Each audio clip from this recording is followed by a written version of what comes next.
Untuk yang Juni gimana, Pak? Kapan sih ya? Yang Juninya itu kapan?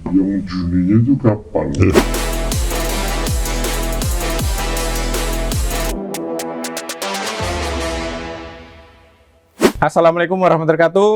Waalaikumsalam warahmatullahi wabarakatuh. Sobat Sekar Serindo, karyawan Perumbulok, salam solidaritas Samsol.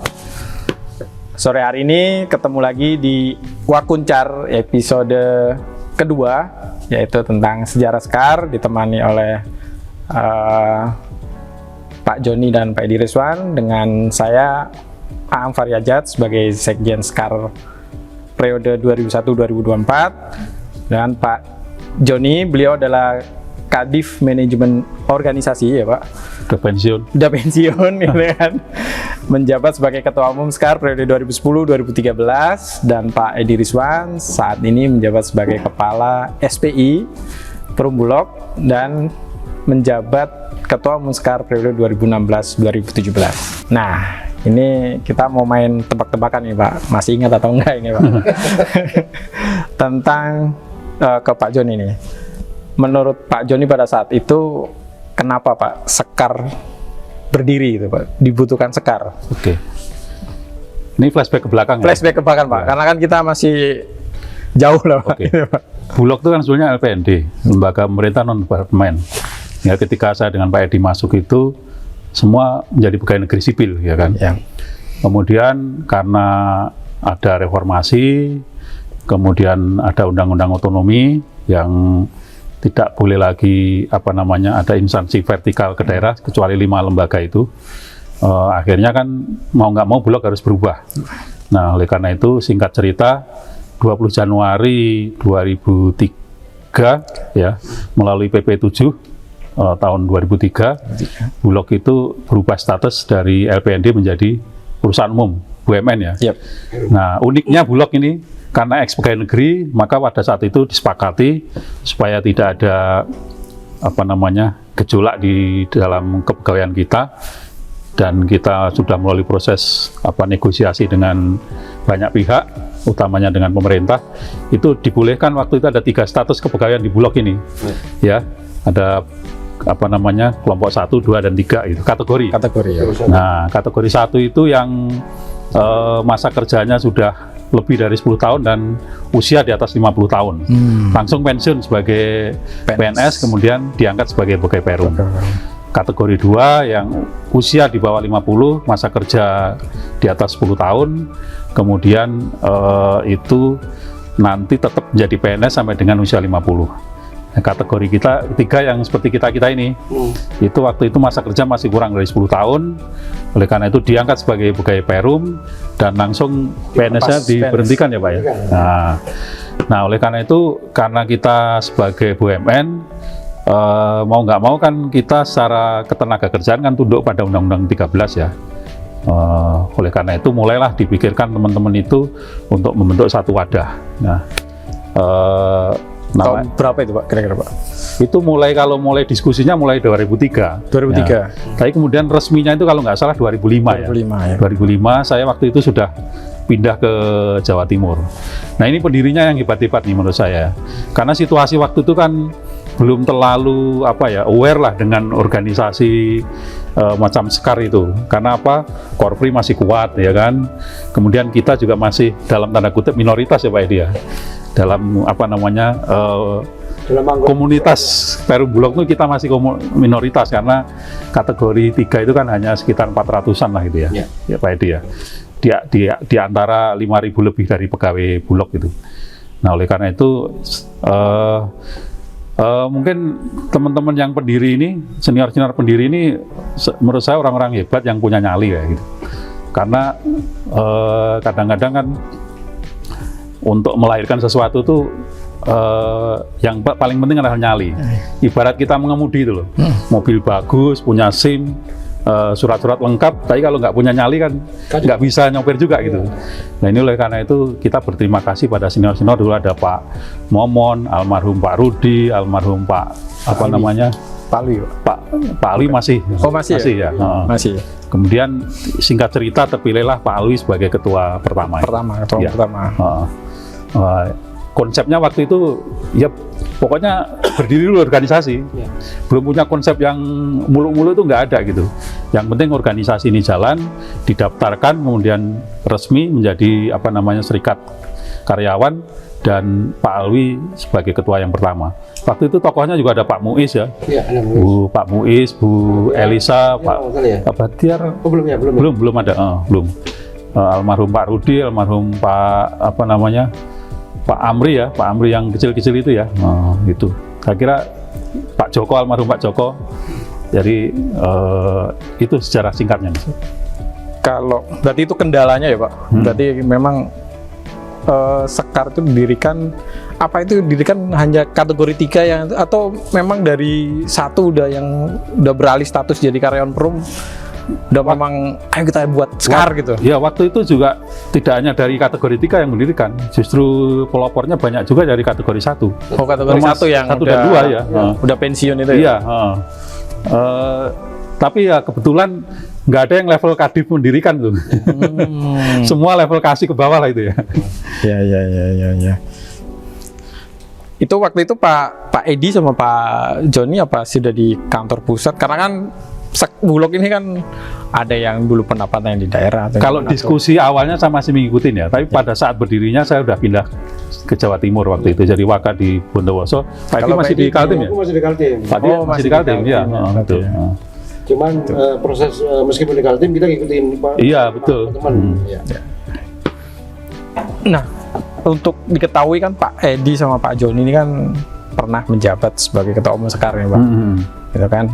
Nah, untuk hal-hal apa sih Pak yang ya paling berkesan itu loh Pak? Ya. Sesuai dengan salam kita, yang paling berkesan di saya itu pertama dan di awal berdirinya, yang saya ikuti adalah solidaritasnya, spontanitasnya gitu. Ya, mungkin berkesan agak reaktif ya. Dari segala isu itu kita sikapi dengan agak reaktif ya pada saat itu ya Pak Edi ya. Pokoknya mungkin masih muda sih. Hantam dulu urusan belakangan lah gitu istilahnya. Karena memang ini sistem belum tertata. Yang kita lakukan pertama kali adalah internalisasi. Kita mulai memperkenalkan apa itu Sekar, bagaimana pentingnya Sekar, dan itu meyakinkan kepada manajemen pada saat itu bukan hal yang gampang. Itu istilahnya, ngapain sih ada Sekar? Wong gaji juga masih jalan, kesejahteraan juga masih cukup gitu kan. Ngapain ada Sekar? Cukup korpri aja kan gitu ya Pak Edi ya. Nah, tapi kita kan berpikir ke depan bahwa tidak bisa tidak, karena ini perintah undang-undang. Kita perlu wadah. Kan kita perlu wadah gitu. Nah itu dari Pak Joni, itu Pak Edi sendiri gimana Pak? Yang paling berkesan Pak? Waktu jadi Pak Joni ya, kekompakan ya. Mungkin ingat Mas Joni kita waktu 2015 ya. Iya. Dan 2015 itu kita merubah total. Apa yang namanya PKB itu, bahkan PKB itu sempat zaman Pak siapa? Mustafa Pak Tarto nggak mau tanda tangan karena PKB itu waktu itu sangat prinsip merubah perhitungan JHT dari gaji pokok ditambah sama TKB ya. Itu sampai waduh siang malam kita berjuang sampai akhirnya ada salah satu direksi yaitu Dirku waktu itu ya, Pak Budi Purwanto ya. Itu yang bersedia menandatangani mewakili sebagai manajemen. Wah di situ ya surprise sekali, namanya Dirut nggak mau tanda tangan, tapi Pak Dirku memahami kepentingan itu, istilahnya rela berkorban untuk mewakili. Dan itulah titik mulai kita ke depan ya menurut saya lebih bagus. Nah, ini beliau yang utamanya pejuang kenaikan JHT. Oh JHT. JHT ini beliau nih. Itu rapatnya sampai malam-malam gebrakan meja. Nah itu Pak yang jadi pertanyaan karyawan atau anggota Sekar Selindi itu kan sebenarnya kok bisa mau-maunya gitu Pak jadi pengurus atau jadi bahkan mengajuin ketua umum gitu. Itu kan pasti musuhnya dalam tanda kutip ya sama BOD, sama manajemen, bahkan sama atasan. Itu gimana Pak Joni dulu? Kan ada pepatah ya yang mengatakan kan hidup itu kan nggak hanya untuk sepotong roti kan itu. Jadi orang itu kan nanti harus punya visi ya. Kita itu nanti akan ingin dikenang sebagai apa sih gitu ya. Kalau kita hanya bekerja, kemudian terima gaji untuk keluarga, ya kan rutin gitu aja. Tapi kalau kita punya idealisme, punya cita-cita gitu, ini kan dampaknya bisa dirasakan oleh semua pihak. Ini yang saya kira satu kepuasan batin. Dan kita sudah dengan Pak Edi itu selalu berpikir karyawan itu kan bagian penting dari perusahaan gitu. Kalau maju mundurnya perusahaan kan tergantung juga karyawan. Kalau kita nggak punya idealisme untuk memperjuangkan dari sisi karyawan, ya nanti akan berdampak juga kepada kita kan gitu. Artinya perusahaan mundur juga akan berdampak pada kita. Dan ingat ya, semua perusahaan yang sekarnya ribut, sekarnya pasti itu perusahaan nggak sehat itu. Dulu dimulai dari PT Dirgantara Indonesia, ingat kan dulu luar biasa kan itu ya. Ketika mau dibubarkan itu, Merpati kemudian yang sekarang bubar, entah nggak tahu udah kemana lagi. Garuda pun juga itu kan masuk yang, nah kita tahu nasibnya sekarang bagaimana gitu. Jadi intinya kalau Sekar ini sehat itu juga cerminan dari perusahaan yang sehat itu.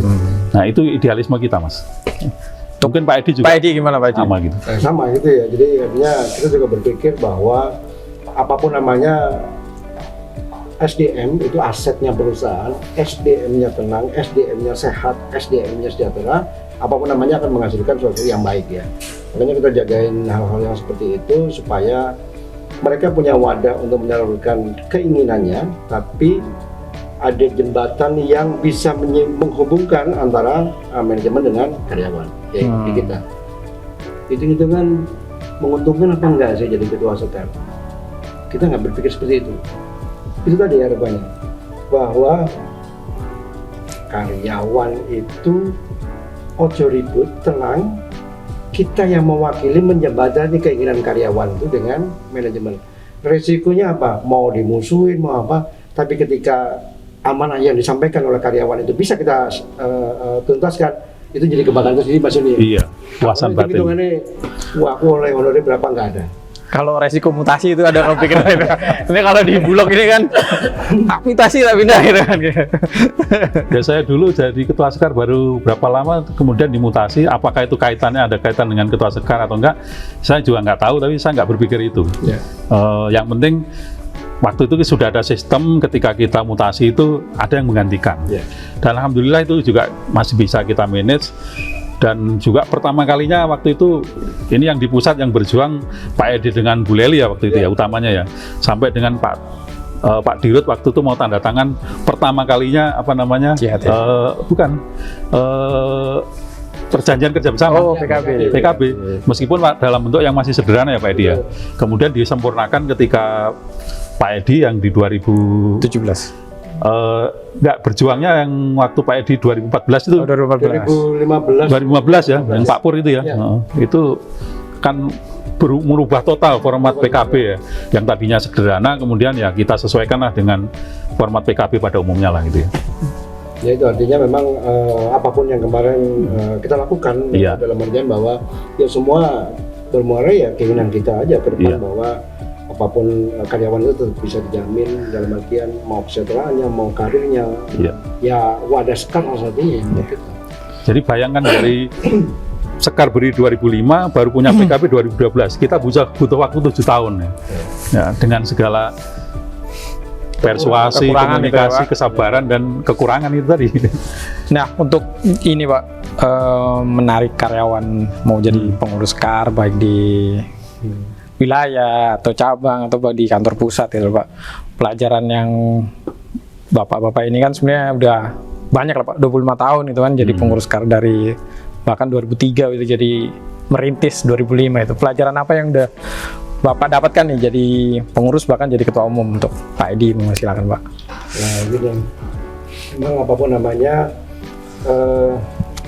pengurus inti, ketua umum, sekjen atau apapun namanya nggak akan dapat kerja maksimal kalau nggak didukung dengan perangkat di bawahnya. Satu hal yang perlu bahwa kita harus punya satu misi dan satu visi sebagai pengurus. Jangan sampai namanya anak muda itu pasti punya visi atau punya misi yang mungkin mungkin jauh berapa langkah, tapi itu pun harus diakomodir oleh ya teman-teman yang menjadi pengurus inti. Nah, kita harus mengakomodir mereka itu bukan berarti harus total mengakomodir, tapi harus disesuaikan dengan kondisi yang ada di organisasi perusahaan pada saat itu. Jadi nggak harus hormati. Kamu bisa gabung sama kita, tapi karena misi saya seharusnya harus diakomodir Pak, nggak harus. Tapi misi itu yang akan kita tuju. Aku yakin teman-teman yang muda pasti akan tertarik dengan kepengurusan di Sekar. Itu waktunya ya. Untuk Pak Joni gimana Pak? Untuk pesannya, untuk pelajaran yang bisa. Saya kira Sekar ini kan di samping wadah untuk memperjuangkan kepentingan karyawan ya. Tapi yang paling utama juga ini wadah belajar organisasi gitu. Yang nanti dampaknya secara tidak langsung juga akan kita rasakan ketika kita ada dalam lingkungan pekerjaan ya Pak Edi ya.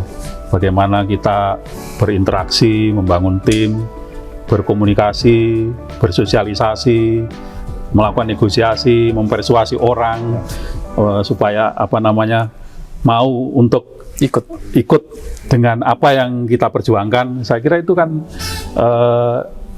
sangat bermanfaat ketika kita juga di dalam pekerjaan kita mengambil keputusan itu kan sangat penting gitu kan. Itu saya kira itu Mas Ang. Kalau manfaat materi ya jangan nyari di Sekar gitu kan. Ancaman mutasi malah udah biasa ya. Ancaman mutasi udah biasa gitu. Kalau itu kan. Iya. Itu risiko mutasinya gede. Iya gede gitu. Makanya kan harus pandai-pandai ibaratnya meniti di antara dua karang ya. Pemendayungnya itu harus yang cantik lah ya. Ya kadang-kadang harus kita mundur sedikit tapi juga jangan terlalu terlalu banyak kalkulasi sehingga tidak berani untuk bersikap ya, jangan sampai seperti itu gitu. Untuk perbedaan nih Pak, perbedaan Sekar yang sekarang gitu kan, apalagi kan Bapak dari yang generasi baby boomer sampai ngalami sampai generasi milenial gitu kan Pak, itu Bapak ngelihatnya seperti apa nih? Gitu. Iya. Bapak Joni. Kalau saya itu selalu begini ya, setiap era ada tantangannya dan setiap tantangan pasti ada solusinya, dan setiap era selalu ada tokohnya gitu. Jadi dalam koridor itu saya selalu melihat. Jadi kadang-kadang nggak bisa apple to apple dibandingkan antara tantangannya kan beda gitu. Dan saya percaya generasi sekarang jauh lebih cerdas, spontan gitu, apalagi didukung oleh media sosial yang sekarang udah familiar ya gitu. Untuk Pak Edi gimana Pak? Apalagi kan Pak Edi pernah nih udah jadi pengurus Tom Sekar, bahkan sekarang di posisi kepala SPI, menghadapi yang seperti saya lah Pak, seperti saya rapat apa segala macam itu Pak. Untuk perbedaannya gimana nih Pak, ngelihat pengurus sekarang yang dulu sama sekarang Pak? Melihat ya kepengurusan sekarang atau pengurus di era anak-anak muda ini, satu hal kadang-kadang saya melihat teman-teman itu ragu ya untuk berbuat sesuatu, untuk menyerahkan sesuatu, ragu gitu ya. Dan kalau saya kayak berpikir ya harusnya sama, ketika dulu kita masih muda kita berani ya, bersikap ya. Berani kita bisa bilang A ataupun bilang B karena kita tahu ada konsekuensi, tapi kita tahu kita punya tujuan ya. Yang sekarang kayaknya kalau saya pengennya sih ya harus greget ya. Seperti Pak Joni bilang tadi. Di era atau di masa itu supaya ada dulu kita pernah berjuang dan kita pernah berhasil, itu yang perlu Pak. Sekarang itu mungkin yang perlu kita kuatkan adalah ya kebetulan saya di SPI banyak terjadi temuan yang berpotensi fraud, bahkan memang betul-betul merugikan. Nah mereka itu dalam kebanyakan kejadian kasus justru banyak yang anak-anak muda. Nah itu saya perlu peran serta Sekar dalam bilang gini bahwa Bulog ini adalah dapur, Bulog ini yang harus dijaga gitu, tempat Pak. Dan Bulog ini rumah kita. Rumah kita bukan rumah kita, tapi rumah anak istri kita termasuk. Apapun yang menjadi permasalahan di rumah kita harus kita selesaikan bersama. Kita jangan merusak rumah kita, kita jangan kotorin rumah kita, karena kotor dan rusak itu menyebabkan kita nggak nyaman. Itu yang perlu. Karena selama ini banyak teman-teman beranggapan bahwa nggak ada masalah. Toh aku berbuat ini, kalaupun ada masalah aku yang nanggung risiko. Dia lupa ada 4.500 orang yang berdampak karena dia. Makanya kami selalu berpikir di SBI, ya aku merelakan satu orang ini hilang ketimbang 4.500 orang yang jadi masalah. Jadi perlu peran ke depan, ya khususnya kondisi yang hari ini terjadi perlu kita pelajari. Kita harus eratkan kembali mereka. Kita punya visi dan punya misi yang sama. Apapun namanya, baik dan buruknya Bulog ya buat kita. Itu sih.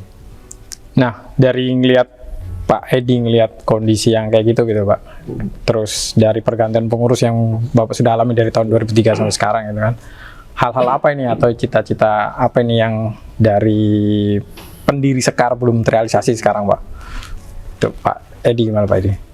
Ya. Kalau selama ini saya merasa sih sebetulnya untuk kepengurusannya atau cita-cita yang belum tersampaikan itu tadi bahwa apapun namanya kesejahteraan tetap harus diperjuangkan.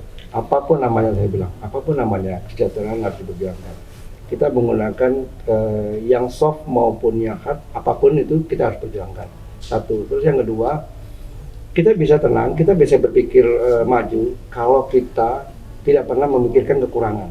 Pak, gaji kita itu merasa kurang, maka sampai nggak akan bisa punya kreasi yang bagus.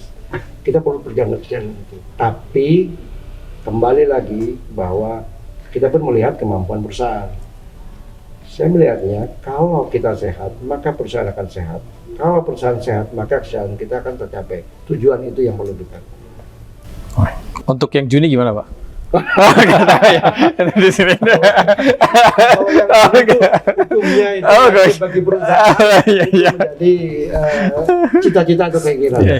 Untuk Pak Joni Pak, untuk cita-cita yang belum terrealisasi dari pendiri Sekar dulu kan Pak Joni juga. Iya. Saya kira kalau dari sisi apa namanya sistem ya, semua sudah cukup ya di Sekar itu. PKP juga udah bagus. Hanya satu hal ya. Mungkin yang ini saya tekankan itu pelihara solidaritas. Yang kedua, rasa spontanitas itu loh. Jadi ini yang perlu keberanian untuk itu yang harus dibangkitkan teman-teman. Maksudnya mereka nggak spontan gitu ya? Kurang berarti kurang spontan. Ada kurang spontan. Ada periode tertentu yang saya melihat kurang spontan. Ini ada contoh ekstrim ya di senior kita itu. Zaman saya masih belum ketua, masih sekjen atau apa itu. Ada ya kita memperjuangkan sesuatu kok masih tak-tek-tok nggak disetujui. Ada satu senior itu yang masuk ruangan direksi atau kadif saya lupa itu. Kemudian dikunci itu ruangan tuh. Pak ini maunya Sekar begini, maunya Bapak apa ini sekarang? Dikunci nih pintu sama ini. Ini ekstrim ya? Iya Pak. Mungkin kita tidak perlu mengulang pengalaman ekstrim itu, tapi maksud saya keberanian untuk dalam banyak hal, kalau kita memperjuangkan itu jangan terlalu banyak perhitungan atau kalkulasi macam-macam. Wah nanti saya dipindah, nanti saya gimana nggak usah. Insya Allah kalau kita niat baik dan itu untuk kepentingan rakyat banyak atau karyawan, kemudian ada landasannya, ada aturannya, gitu, ya perjuangkan aja gitu. Misalnya ini Bandik kok nggak diberikan, ya sudah kirim surat aja gitu loh.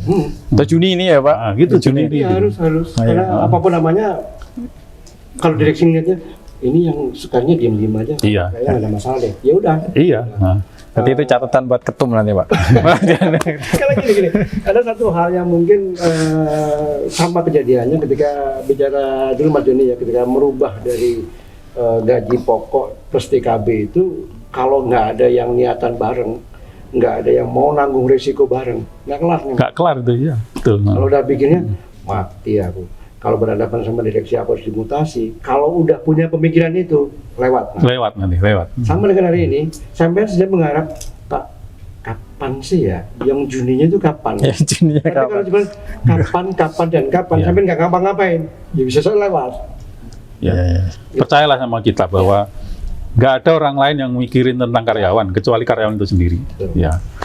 Untuk terakhir nih Pak, pesan dan kesan Bapak kan udah purna ya Pak sebagai karyawan dan sebagai mantan ketua umum Sekar Pak, untuk teman-teman pengurus baik di pusat maupun di wilayah Pak. Untuk Pak Joni. Ya kesan saya bersyukur telah menjadi bagian dari Bulog dan telah menjadi bagian dari Sekar. Itu kesan yang paling luar biasa. Bisa ketemu orang-orang yang luar biasa seperti Pak Edi, meskipun sama-sama mau pensiun juga ya. Nah ini ada Mbak Tias, Mbak Gabe, Mas Aang. Mas Aang ini meskipun ngeyel saya seneng ya itu. Artinya sparring partner kalau apa namanya pembahasan PD, itu luar biasa PD. Pak. Nah, gitu. Untuk Pak Edi Pak, yang tinggal menghitung hari ini Pak, itu official atau gimana Pak itu Pak? Itu banyak pertanyaan sebenarnya Pak. Jadi kesan saya berpikir bahwa hari ini saya seperti ini, apapun namanya, karena saya bekerja di Bulog, saya bisa berkarir, mohon maaf, dalam artian mulus, itu pun karena saya berkiprah di organisasi yang menurut saya, Askar salah satu yang bisa mendorong saya jadi seperti ini gitu ya. Ke depan saya berpikir, berkeinginan gitu, punya mimpi bahwa sekar-sekar muda yang hari ini itu punya nilai juang yang Tinggi. Wah, jadi istilahnya semangat 45 itu Apa perlu diulangi apapun- kunci pintu lagi Pak? Semangat 45 itu harus kita lakukan kalau bicara mengenai kesejahteraan.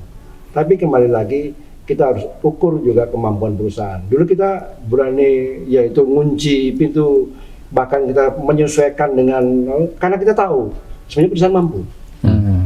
Nah itu yang perlu. Jadi nggak usah malu-malu, nggak usah takut-takut. Ini namanya garis tangan pasti kembali yang terbaik.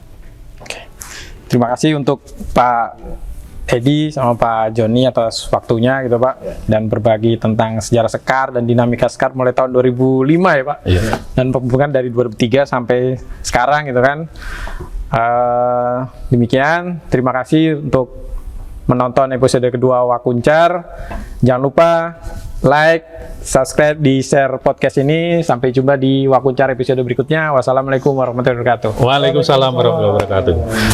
Samsol.